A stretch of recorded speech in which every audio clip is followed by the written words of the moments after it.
Hey guys, Break here, and today I'm going to be telling you about 3 ways in which you can make a lot of gold when the Antorus raid releases. Now, the first couple of weeks after a raid releases are notorious for gold making.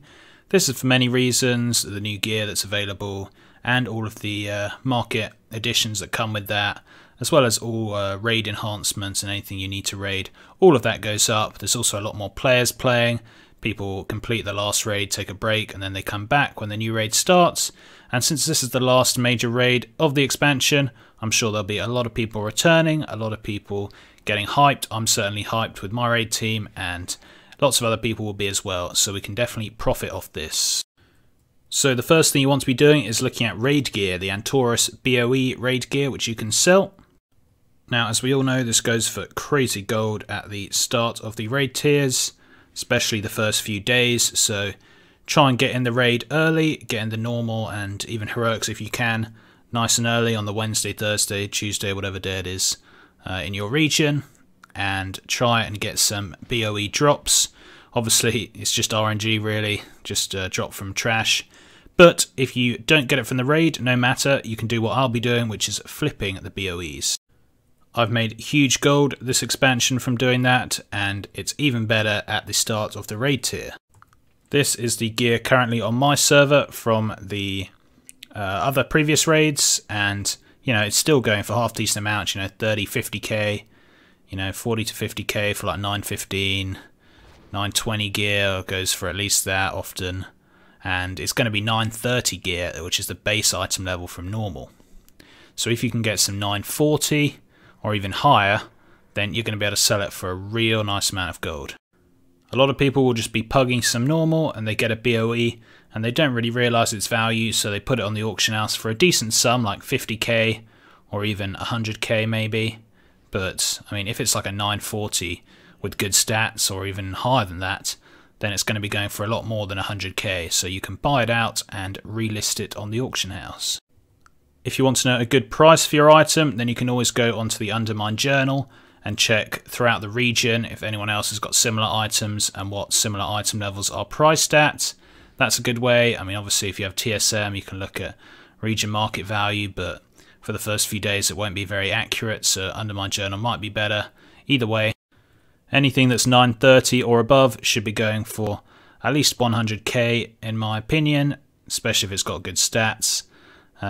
Up to 200, 300, you know, you see things going up to 1 million gold or even more sometimes if it's a high item level with some good stats. You know, there'll be a lot of 950s going, you know, heroic warforged pieces, all of that good stuff.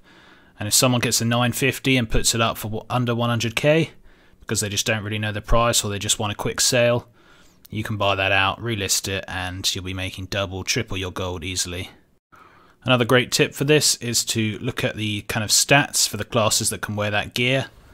For example, these are male feat with haste versatility. So if you go on to say Icy Veins and look at the best stats for shamans and hunters, and you know, I'm not actually certain at the moment, but say, look, this has a load of versatility. If it happens that shaman and hunters need versatility, which they probably don't, but if they do, then this would be a great item and it would probably be going for more than it is. So, you know, again, look at the stats, and if it is good stats for the classes that can wear it, you can price it a lot higher. You'd be very surprised at the amount of gold people will pay for raid gear. I mean, these raiders have been selling boosts through Kill Jaden for the last few months.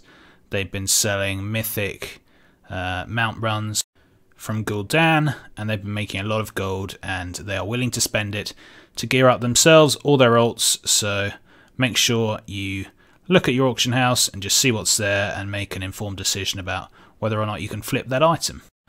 The second way, and perhaps the easier way for those new goblins, is to sell the raid consumables, enhancements, all of that good stuff, because these will be selling so quickly and they'll likely be selling for a lot more gold than usual. I'm talking, of course, about gems, the Saber's Eye gems and the Argus gems, the Argolite, etc. I'm also talking about consumables, particularly feasts. I'm talking about Tome of Tranquil Mind and Codex of Tranquil Mind from Inscription. The enchants as well will be going for ridiculous amounts of gold. because so many people will be getting so many pieces, including tier pieces and all of the stuff you can enchant. So enchants will be selling like hotcakes. Flasks as well. Alchemists have had a hard time of late, as you probably heard from my videos, at least on my server. It has not been easy to make gold with alchemy, but the prices should be going up and they should be selling a lot quicker, particularly if you want to sell in stacks of 3. That always works for a 3-hour raid night. Stacks of 2 if it's a 2-hour raid night.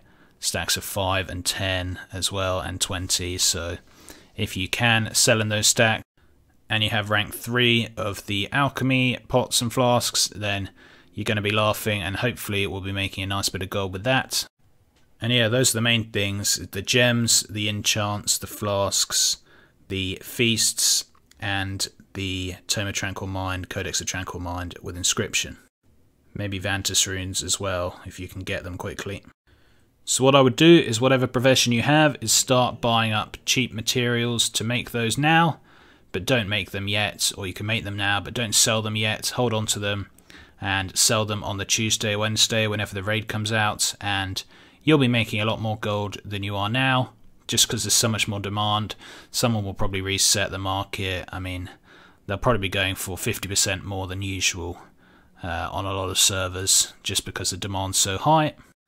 This is particularly the case with the feasts. There'll be a lot of feasts being bought, so make sure you get your cooking dusted off and ready to go. Some raid leaders, guild masters, will buy feasts for the entire tier just that day, so they're kind of prepared. Potentially even the day before for feasts, because they're usually more prepared than raiders. So maybe if you are making feasts, put them up a couple of days before, and hopefully someone will buy them all out, just preparing their guild bank. Finally, the third kind of major way you can make gold the day the raid releases is the market resets, doing it yourself.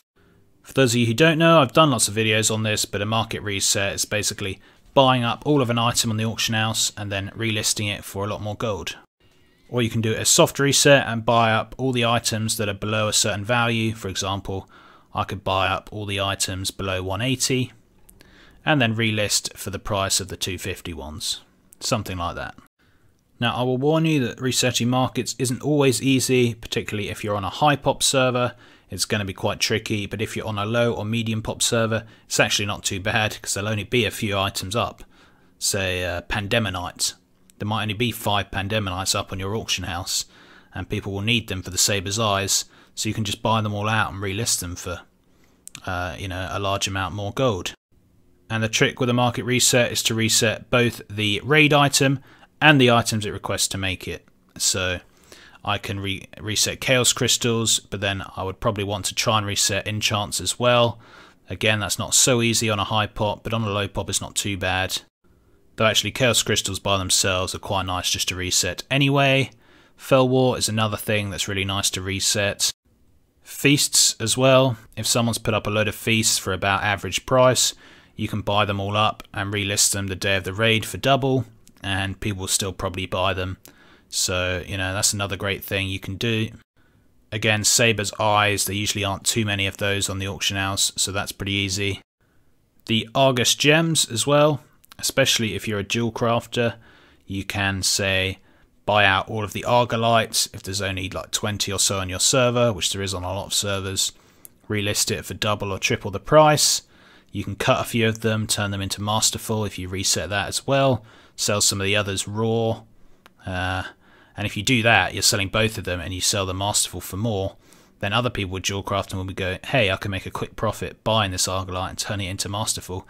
And then they'll buy out all the Argolite you've just reset for triple the price, and you've just made triple your gold basically by tricking the auction house. So it's not really tricking, but setting the prices. I sometimes get comments on videos about people like feeling bad or being angry at people resetting markets. I mean, we're not living in like some sort of communist society, guys. It's a market-based economy, free markets. We can do what we want. And anyway, the only people you're ripping off are the raiders, who are generally quite rich, so don't worry about that.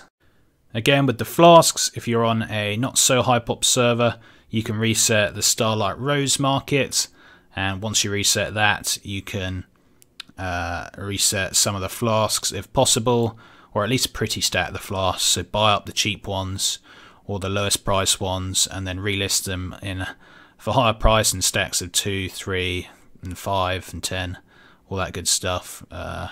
People do buy it, trust me.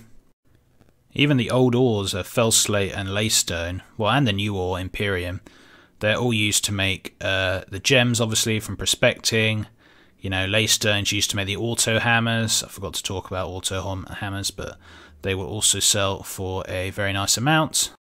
So every profession really will have stuff to be making gold on. So for one of these three things, you can either be selling any raid BOE gear you get, you can be buying and flipping at raid BOE gear. You know, whichever profession you have, you can be saving up some materials and selling for higher prices on raid day. And of course you can try resetting some markets.